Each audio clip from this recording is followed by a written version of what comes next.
Imagine you're diving in the freezing waters of Antarctica. Suddenly, a massive shadow passes beneath you. It's not a great white shark. It's not a blue whale. It's an orca, and it's heading straight toward you. But here's the thing.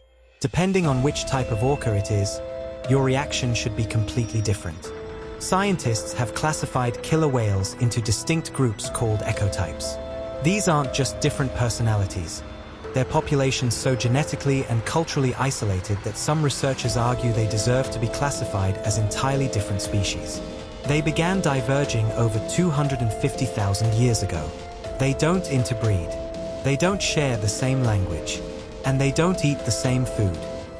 Meet the resident orca, the most studied killer whale on Earth.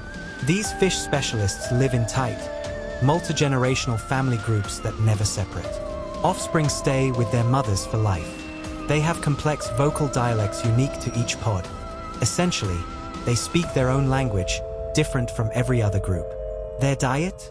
Almost exclusively Chinook salmon. In fact, they're so specialized that as salmon populations decline, resident orcas struggle to survive. Danger level to humans? Essentially zero. There is no documented case of a resident orca attacking a human in the wild. The Bigg's killer whale, or Transient orca, is a completely different animal in behavior. It hunts seals, sea lions, dolphins, porpoises, and even other whales. These are the orcas you see in those viral videos flipping great white sharks and ripping out their livers. They travel in small, silent groups of 2 to 6 individuals. They go quiet during hunts, unlike residents, who are chatty. Why? Because their prey can hear. And they've been recorded attacking and killing animals more than 3 times their size. They are nature's most sophisticated cooperative hunters. Danger to humans? Theoretically higher than residents, but still, no confirmed fatal attacks in the wild. In May 2020, something strange started happening in the waters between Spain and Morocco. Sailors crossing the Strait of Gibraltar began radioing distress calls, not because of storms or equipment failure, but because orcas were attacking their boats.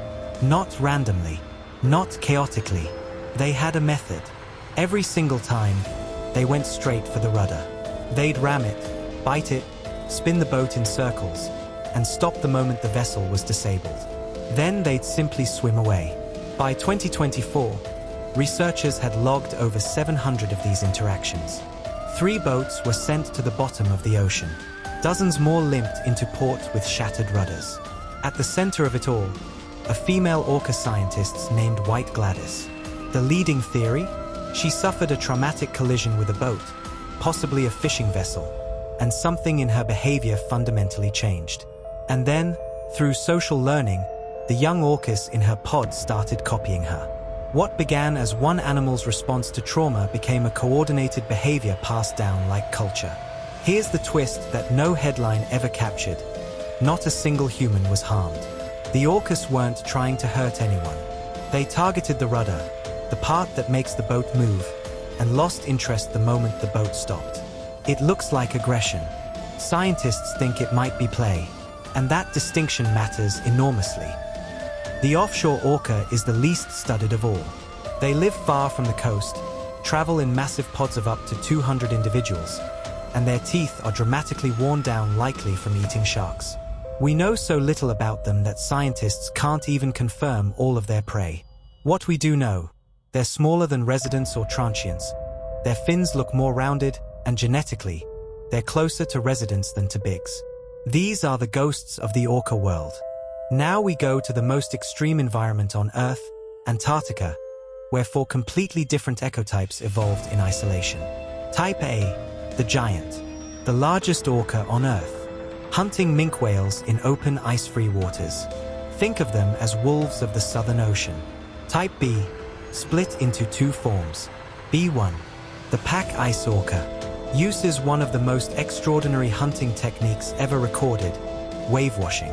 A coordinated team creates a synchronized wave, washing seals directly off ice floes. They're often yellowish, stained by microscopic algae called diatoms.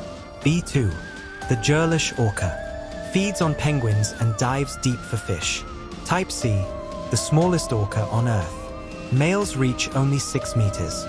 Found in the frozen Ross Sea, they have a uniquely forward-slanted eye patch unlike any other ecotype. They hunt Antarctic toothfish under thick pack ice. Type D, the rarest orca ever documented. First identified from a mass stranding in New Zealand in 1955. Their face is almost alien.